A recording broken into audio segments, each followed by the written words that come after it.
kalau kita ingin menghasilkan seorang pemimpin yang baik, tentu diawali dari proses yang baik. Jadi menghadapi perubahan itu justru dianggap sebagai peluang untuk menggali talenta-talenta, potensi-potensi yang ada, yang dimiliki oleh guru, oleh staf, dan ekosistem yang kita miliki.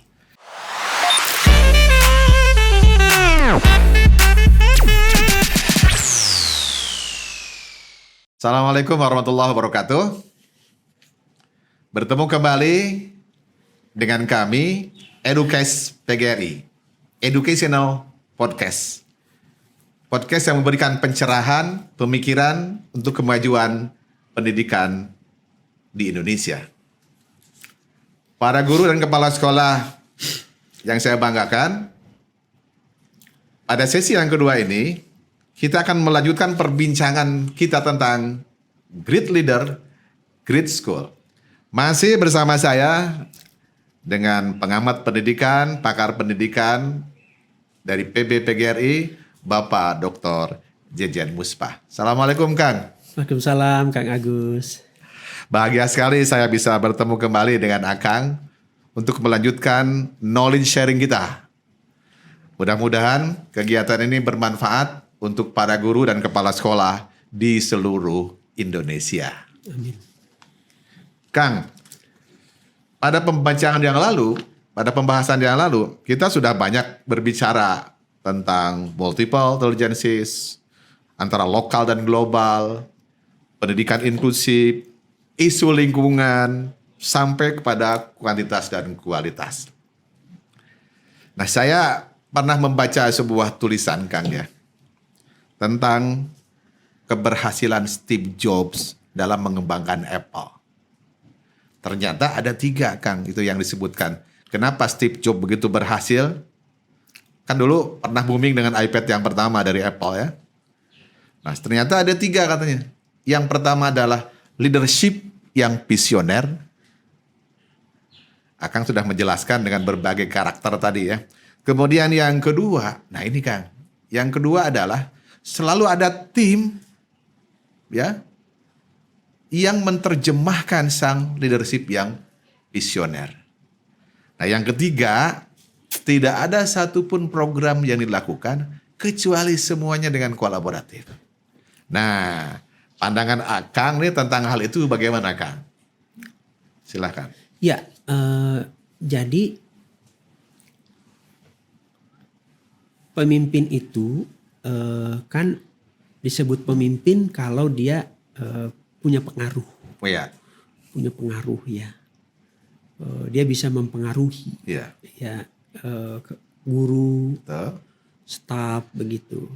Nah, pengaruh itu muncul karena ada kapasitas dari si kepala sekolah. Ya, kapasitas itu pertama bisa dihasilkan dari present. Present artinya dalam berkomunikasi si kepala sekolah itu selalu hadir. Dia bersedia menerima saran dari guru, staf. Ya, terbuka, ya, dia. Terbuka. Ya. Dan dia kalau berbicara, berdiskusi, itu betul-betul menyimak. Ya, oke. Dia betul-betul ingin memahami apa yang active listening. Good listener. Good listener. Good listener. Yeah. Jadi dia tidak mengabaikan, ya. Betul-betul dia ingin mengetahui apa yang disampaikan oleh bawahan. Jadi present, dia hadir. Bukan saja fisiknya di diskusi tersebut, di komunikasi tersebut, tapi juga jiwanya. Jiwanya, hati dan pikirannya. Hati dan pikirannya ada di komunikasi tersebut, gitu. Jadi pada saat rapat dia betul-betul ingin mengetahui suara-suara dari bawah, gitu. Present, ya, kehadiran itu. kehadiran seorang pemimpin betul-betul Dirasakan. dirasakan oleh guru dan para staf begitu. Yang kedua adalah power. Ya, oke. Dia punya kekuatan. Punya kekuatan, punya pengaruh. Punya kekuatan. Banyak tuh kekuatan tuh. Pertama dia punya power karena dia pengetahuannya banyak. Dia terampil. Yeah. Jadi dia punya kapasitas intelektual lebih dari guru dan staf. Jadi kepala sekolah tuh harus pinter, harus banyak membaca ya, terus belajar begitu. Jadi kapasitas intelektual itulah yang menjadi kekuatan, yang menjadikan guru dan staf itu hormat. Jadi punya knowledge power. Punya knowledge power dia. Bisa juga ya karena power itu diperoleh karena kedudukannya sebagai positioningnya ya, sebagai kepala sekolah gitu. Jadi kedudukan yang membuat dia punya power. Bisa juga dari penampilan. Jadi memang secara penampilan, secara fisik, cara dia berpakaian memang menunjukkan gitu, dia seorang pemimpin gitu. Dan bisa juga power itu ya karena dia punya kelebihan materi gitu. Jadi kita berpikir sebenarnya pemimpin itu termasuk kepala sekolah harus sudah selesai tuh dengan urusan-urusan yang materi. Harus hatam ya. Harus selesai dalam pengertian dia nggak boleh korup. Ya kan? Dia tidak boleh orientasinya untuk diri, untuk kelompok, untuk keluarga. Dia udah harus berpikir untuk kepentingan bersama, untuk PGRI, bukan untuk memperkaya diri. Untuk kesejahteraan guru-guru. Kesejahteraan guru gitu. Nah terakhir adalah WOM. WOM itu sikap melindungi, mengayomi, sikap kehangatan. Nah ini kapasitas emosional, intelijen, sosial intelijen, spiritual intelijen. Ya di sini yang disebut dengan soft skill. Soft skill di situ. Nah jadi kita mengenal ada empathy leader, pemimpin yang empati. Jadi kalau di barat tuh Kang sering diistilahkan dengan menggunakan sepatu orang lain. Apa tuh artinya? Di barat tuh itu yang common untuk menggambarkan bahwa seorang pemimpin harus memposisikan kalau dia berada di posisi si guru tersebut. Menempatkan posisi. Jadi bukan saya pemimpin. Saya kepala sekolah. Tapi harus jadi empati itu diterjemahkan bahwa bagaimana kalau kita berada dalam keadaan itu, dalam posisi itu, gitu. Bagaimana kalau saya di posisi sebagai staf itu? Gitu. Nah, jadi kapasitas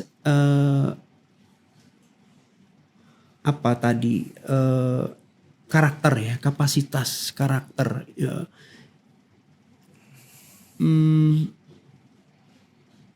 Soft skill tadi itu yang akan melahirkan pengaruh positif. Nah, jadi kalau kepala sekolah tuh punya kapasitas present, kemudian power, kemudian kehangatan tadi, maka sangat mudah dia mau dibawa kemana nih, guru-guru, staf, untuk mencapai goals global, peduli lingkungan, pada multiple intelligence sangat mudah. Jadi trust itu akan muncul dengan sendirinya ya Kang? Iya. Kan? Kalau tidak ada trust akan sulit. Betul. Tadi dari seorang pemimpin yang empati tadi. Seorang pemimpin yang peduli tentang guru dan yang lain-lainnya, tentang lingkungan yang lain-lainnya. Itu akan menimbulkan trust ya. Jadi kalau persyaratan ya, atau indikator kompetensi kepala sekolah itu dari mulai manajerial, kewirausahaan, ya, kemudian supervisi, itu is oke. Apa yang kita itu sebut standar lah, normatif yang itu kita ya. sebut dengan cerdas, punya keterampilan, punya skill. Tapi yang kita bicarakan tadi adalah aspek soft skill, sesuatu yang tidak bisa kita ukur, tetapi dampaknya sangat dapat luar biasa. dirasakan. Jadi kalau sudah pada posisi bisa dipercaya, menunjukkan integritas, menunjukkan karakter yang ini bukan persoalan pribadi, tapi persoalan bersama. Itu sudah 70% kepala sekolah berhasil, tinggal selanjutnya membawa komunitas sekolah, guru, staf ke tujuan goals tadi. Goalsnya yang spesifik, terukur, dan ada timeline gitu. Jadi pada akhirnya kepala sekolah harus orang yang punya soft skill, punya emotional intelligence, spiritual intelligence yang memang di atas rata-rata ya. Karena dia driver, dia yang akan membawa baik buruknya tim ini gitu.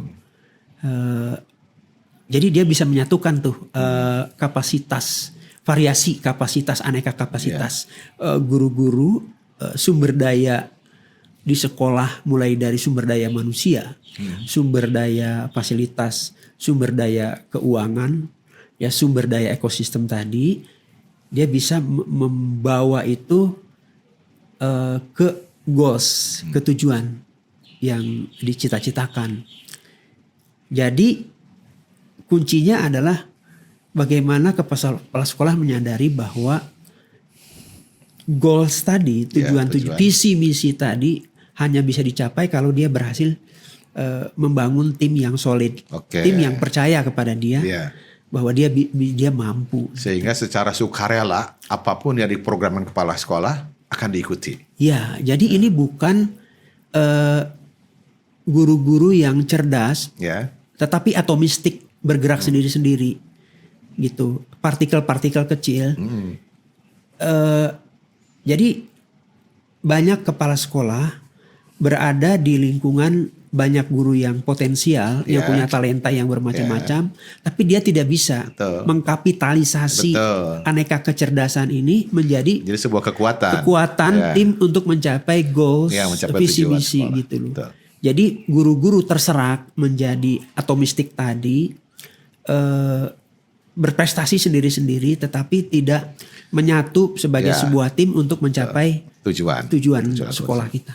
Ya, jadi kepala sekolah itu tadi Akang sebutkan ada emotional intelligence, spiritual intelligence, dan ternyata itulah yang dilakukan oleh Bobby DePorter ya. Penelitian Bobby DePorter quantum learning itu bahwa kecerdasan seseorang tentu saja termasuk kesuksesan seseorang, termasuk kesuksesan kepala sekolah, itu ditentukan oleh 3 hal tadi. Hanya 20% intelektual, kecerdasan intelektual, 20% kecerdasan emosional, dan 60% kecerdasan spiritual. Jadi kalau kecerdasan emosional dan kecerdasan spiritual digabung ternyata 80% kan.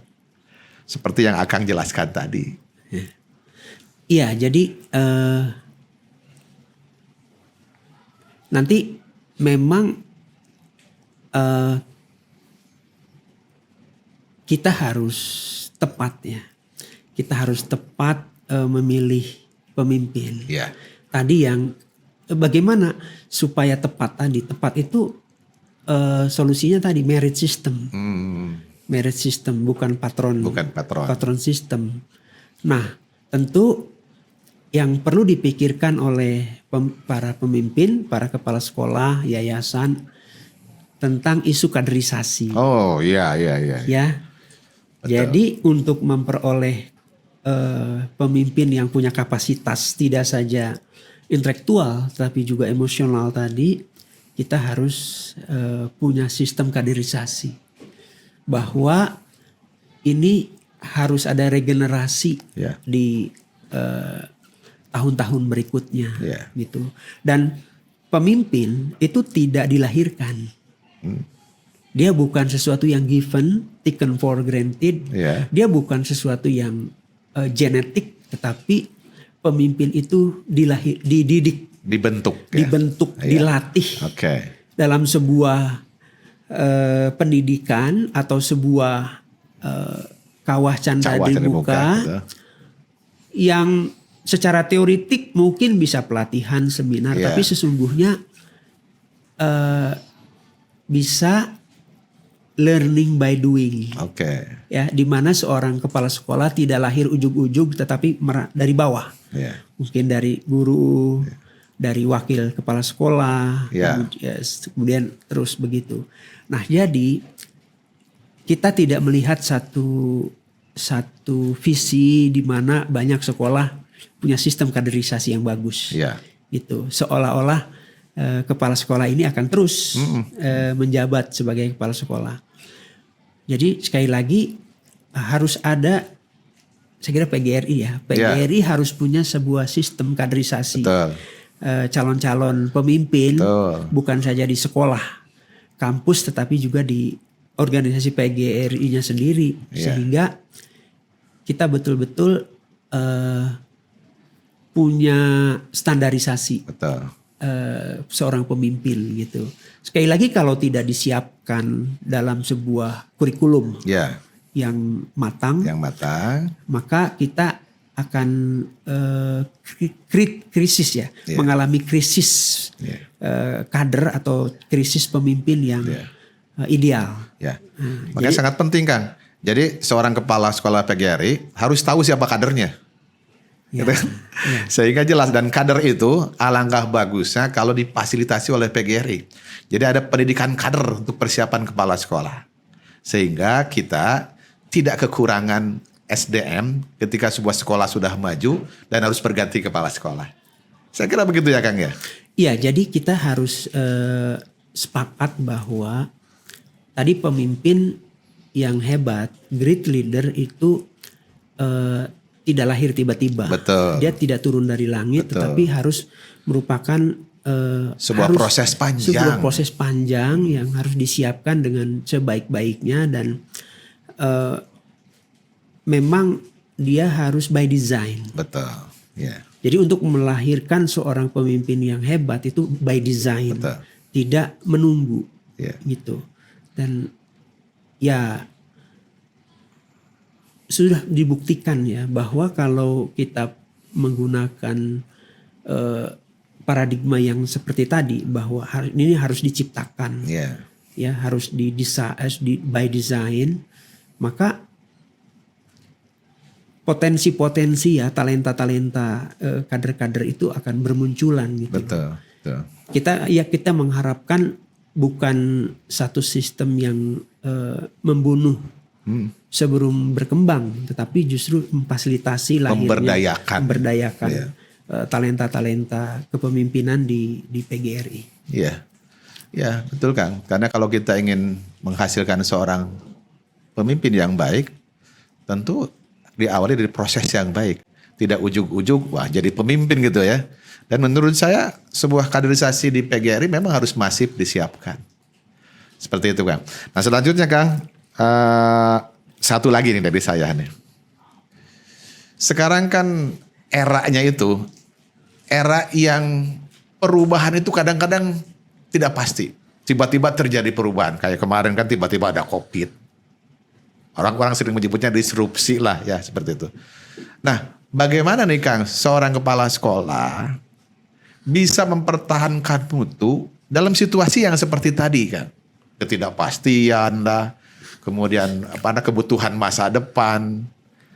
Apa Kang kira-kira yang harus disiapkan? Ya, kapasitas seorang pemimpin itu akan terlihat pada saat ada gelombang.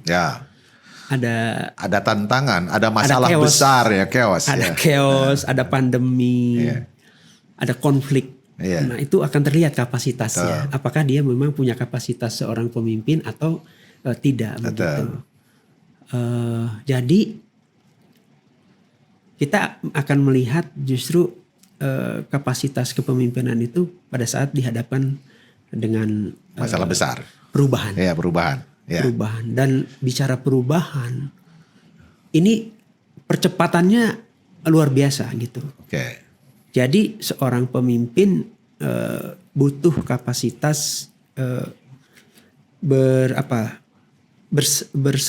berselancar di dalam gelombang chaos, gelombang konflik perubahan itu. Dan itu yang kita bicarakan tadi. Kalau kita bicara global, ya sesungguhnya better late than never ya. Sesungguhnya kalau tuntutan global sudah lama ya. Sudah lama sekali. Tapi tadi Kang Agus bicara soal teknologi. Saya sangat mengapresiasi bagaimana pimpinan SMA Pageri Plus jauh sebelum ada COVID sudah punya tower. Itu kapasitas pemimpin yang bisa melihat masa depan. Visioner. Futuristik ya. Bagaimana bisa menyediakan fasilitasi anak-anak di teknologi informasi. Betul. Sehingga pada saat pandemi sekolah ini tidak tergagap-gagap. Betul. Tapi tinggal melanjutkan saja. Betul. Bahkan mungkin menjadi contoh bagi yang lain ya. Jadi sebenarnya kapasitas seorang pemimpin itu kemampuan dia untuk melihat kondisi seburuk apapun, separah apapun, sebesar apapun konflik, itu yang dia lihat bukan tantangannya, tapi peluangnya. Dia lebih melihat kepada kekuatan daripada kelemahannya. Selalu optimis ya. Jadi optimis, ada kepercayaan diri bahwa dia bisa dengan syarat tadi bersama-sama, teamwork gitu. Ya, betul. Jadi perubahan itu sesuatu yang pasti. Ya.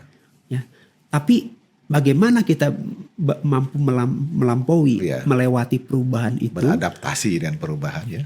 Itu yang dibutuhkan kapasitas kepemimpinan yang bisa melihat kekuatannya di mana nih tim kita nih, peluangnya di mana gitu. Jadi kalau kita menyebut internet, teknologi informasi, di satu sisi itu banyak dampak negatif, ya. Tapi bagi kepala sekolah yang visioner, yang transformatif, seharusnya bisa melihat juga bahwa pada ada peluang yang besar situ ya. Pada teknologi informasi sendiri ada peluang yang sangat besar yang tidak mungkin bisa diperoleh di zaman pertanian ya. Bukan teknologi sekarang. Kang Agus sudah menyebut soal sumber belajar, big data. Jadi orang bisa belajar kapan saja, bisa apa saja melalui belajar mandiri. Itu disediakan oleh teknologi informasi. Jadi ini soal mindset. Jadi kita ingin kepala sekolah tuh mindset tumbuh. Grow mindset bukan fix mindset. Bukan mindset yang ya tadi hanya melihatnya kekurangan, tantangan begitu. Nah jadi ini mindset, soal mindset. Jadi menghadapi perubahan itu justru dianggap sebagai peluang untuk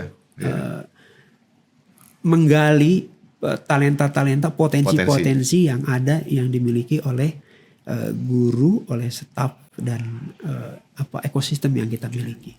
Kang, saya jadi terpikir nih, mungkin Akang bisa berpendapat tentang apa yang akan saya sampaikan ini, bahwa seorang pemimpin yang hebat, seorang kepala sekolah yang hebat, itu adalah kepala sekolah yang mampu membaca tanda-tanda zaman, kemudian memberikan reaksi yang tepat atau problem solving terhadap perubahan itu.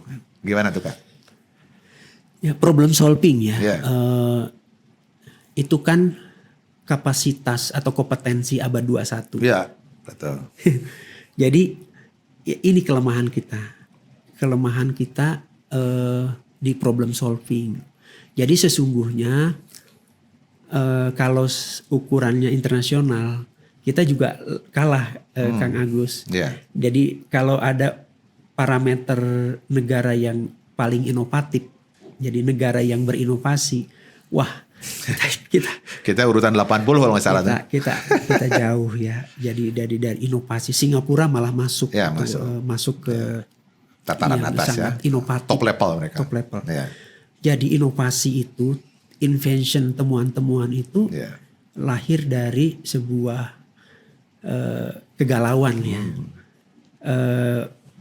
Niat tekad untuk memberikan solusi terbaik bagi kondisi lingkungan, masalah-masalah gitu.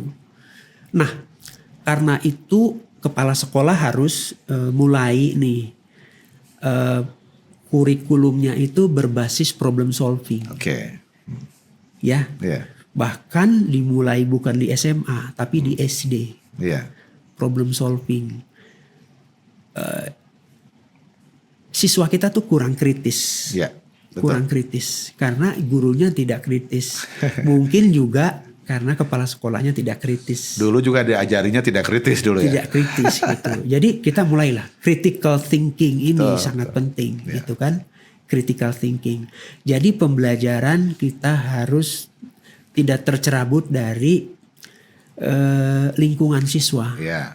Jadi keseharian kehidupan siswa gitu. Critical thinking. Jadi problem solving itu sama dengan kepemimpinan. Dia nggak bisa lahir ujug-ujug serta merta. Dia harus dilatih. Dibiasakan. Dibiasakan dari sejak bahkan mungkin PAUD PAUD SD gitu. Jadi kritis gitu. Contoh kita lemah dalam konteks critical thinking, problem solving. Siswa kita, bahkan mahasiswa kita, kalau disuruh bertanya, itu harus dipaksa. Tidak ada inisiatif sendiri. Bahkan gitu. para mahasiswa S3 pun suruh bertanya susah ya? Ya. Jadi problem solving sebenarnya itu menandakan kebesaran sebuah bangsa. Karena dia problem solving itulah yang melahirkan inovasi.